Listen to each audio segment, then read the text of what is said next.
Full Immersion Communication Technology, Part 1, Applications. Hello again. Thank you for being here with me once more. I hope you are very well today. I am Marie. This information can be seen as science fiction, or as the viewer sees best, and I post it for entertainment purposes only. Still, I take my information very seriously, and for whoever has eyes to see. And this, as I must always say for my own protection here on YouTube, is especially applicable to any technological subject similar to this one. Yet, these systems are part of my daily life up here. I strongly suggest you watch my previous video about Taygeta quantum holographic computer technology, if you haven't already, as it directly connects with today's subject, because full immersion technology needs an enormous amount of computer power, and I'd like you to know where it is coming from. Full immersion communication technology is no other than virtual reality, but taken to its ultimate and most advanced form, and it is so advanced that it is indistinguishable from reality itself, except for a few little details I will talk about later on, especially on the second part of this subject where I will discuss how it is achieved. The virtual reality systems used by highly advanced interstellar societies have innumerable applications, and some of the most important ones are the following. Remote presence, which is when the system takes you to another location using its virtual reality capacity, where it takes you to a place that really exists and that is also equipped with the same system, so what you experience while using it is as if you had gone through a portal.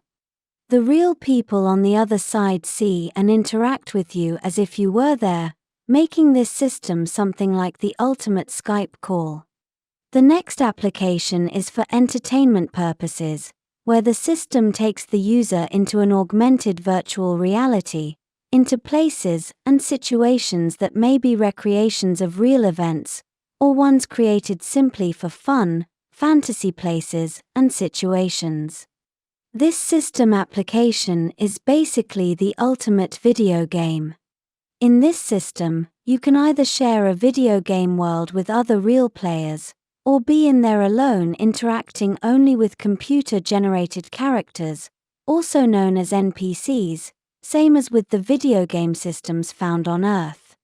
The user can generate his or her own virtual worlds, using the system's creative mode, which is also connected to the computer's thought-to-machine interface I described in my previous video, or simply by manipulating pieces and elements of the game with interactive touch-friendly in-game elements, as well as verbally. All the applications for this technology use a thought-to-computer interface, where the computer reads what you want from the quantum field, as I described in detail in the previous video, as well as verbal and touch controls. The computer reads what you want to do, discarding probabilities and also reading your reactions, with no need for primitive invasive mind-reading systems, which detect brainwaves and draw conclusions from them. Those primitive mind-reading systems based on brainwave activity detection can be very dangerous, as they open the possibility of misuse, because in this system, as a brain can control a computer, the computer can also control the brain, as it works both ways. Contrary to this, while using the mind-to-computer interface that is based on looking at and predicting your intentions using the quantum field, the brain and mind of the biological user remain sentient, and with no possibility of the computer imposing thoughts and ideas in an invasive way. This, for example, as a means to attack someone, or a ship using its artificial intelligence. Another common application is for training purposes, for pilots and military personnel to experience all the conceivable range of situations they may encounter in real life. This application is one of the most important and productive ones, as it has helped save innumerable lives. The next application for this technology is for educational purposes, So the student can learn by experiencing the recreation of a historical event firsthand, for example, or learn any subject by being immersed in a virtual reality environment designed to flood the student's senses with all the information to be acquired. It is very easy for a student to learn any subject if all his or her attention is on it, especially when it is designed also to be a fun experience. This system is especially useful when studying historical events, as the students are taken to see them firsthand, all while instantly jumping from one situation to the next at their will. They can see the most dangerous and dramatic situations, while being perfectly safe in their classrooms or homes, also as they completely forget they are even there. Another application for this full immersion technology is for designing objects and machines, where the creator enters virtual reality to design and build anything, from a piece of art to a building or a starship. It is here where this technology comes in with utmost efficiency, as the architect can see his creation fully finished in front of him in a matter of seconds, also while he can change and move things and elements of his design around until he is fully satisfied with the result. When using this technology for starship design, it is not only useful for developing how it will look, but it can also give the designer's computer-generated situations applied to the starship to emulate just about any circumstances it may encounter in space, therefore aiding the designers and engineers to test its mechanisms, engines, systems, and subsystems, as well as the resistance of the materials used for its construction. This full immersion technology allows engineers to test materials to improve their alloys, as well as test a virtual ready-made starship, taking it and each one of its components to the limit, to study its breaking points, all to know where they must reinforce each one of the components. The computer that is controlling and generating the virtual reality where the starship is being designed can not only generate the illusion of all objects there, for the engineers, but it also generates all the attributes of each object, as well as the properties of the materials used in their construction, and their interaction with other components, for example, the chemical and magnetic influences they may have with one another, all with the utmost precision. All modern starships that belong to highly advanced interstellar cultures are designed and tested using this ultra-sophisticated virtual reality system. Logically, this system is also used for innumerable industrial applications, especially anywhere a material must be tested and taken to its breaking point to improve the final product.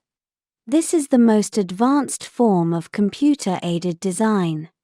An engineer, an architect, or a group of them can design their product entirely while inside the virtual reality system, test and modify it, and when they are happy with their creation, the very matrix of their product is then used by the computer to guide the production machines that will bring the virtual design into the real world, and with its initial exact attributes. Another important use or application for this technology is for military purposes, where each possible scenario can be simulated and experienced in virtual reality with utmost precision, and where all action variations can be tested before executing them in the real world, while also computer predicting all the moves of the enemies and counterparts. Thus, the generals and commanders can always know the best possible course of action in any conflict, with as few mistakes as possible. Although they must always remember that this system, as advanced as it can be, is only as good as the data available that has been fed into it. This system is also used to study environmental changes and the impact any large-scale project may have on it, all to know which option will harm nature the least, while building a new industrial complex or a new town. The applications for this technology are innumerable and almost have no limits. The impact on any society that possesses this technology is nothing short of brutal, as it is the one tool that most impulses technological and social design and growth. On the downside of this technology, it has caused the collapse of creativity and art in many advanced societies, as you can imagine, and also as you can start to see on Earth, where the presence of computer-generated images, music, and even texts are starting to invade society, displacing the creations of real people. This is another example of where ethics come into play, because some advanced interstellar cultures, such as the Taygetan one, who have already gone through a computerized industrial and creativity crises, have decided to limit the use of computers to a healthy point, where they are useful as tools, but are not allowed to invade other more spiritual aspects of society, such as music, art, and craftsmanship.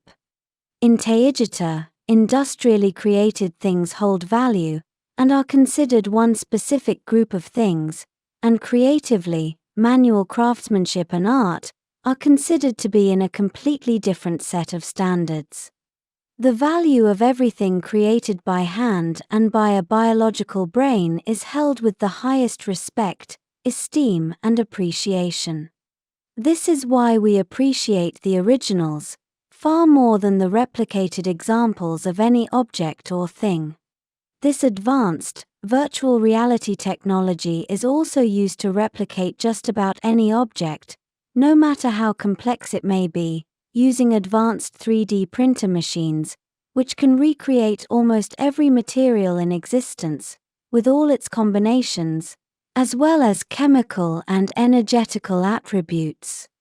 I will place a link to my video about these machines at the end of this video. Another downside to this technology is that it can easily be misused by anyone, especially by people who are not happy with their real life, because a new ultra-high realistic one can be generated inside the full immersion computer very easily, and exactly tailored to the wants and needs of each person, thus becoming a more appealing place to be and live in, for the user. Playing video games and creating your own virtual reality is a lot of fun, especially when the system is also capable of recreating touch, temperature, wind, smells, and even taste. Although this last one is where the system is less effective and still needs to be perfected, let us say that recreating taste is its weakest point, which is convenient, because if this wouldn't be so, people wouldn't even bother coming out of virtual reality to eat, thus dying of starvation in their real life, or something along those lines. As you can imagine, it is very easy to get carried away by this virtual reality technology, as you may often not get enough of it, therefore you become intoxicated by your alternate life, destroying your real one. As with everything else, it must be used wisely, and only for good. In my next episode, I will describe as best as I can how this ultra-advanced virtual reality system works, and I will have the cooperation of this starship's chief engineer Kira as my advisor and mentor for this subject, as she was as well for the one about quantum holographic computers, my last video, the one right before this one. This will be all for today. See you next time. As always, thank you for watching my video, and for liking, sharing, and subscribing for more. And I hope to see you here next time. With much love, your friend, Mari Swaruu.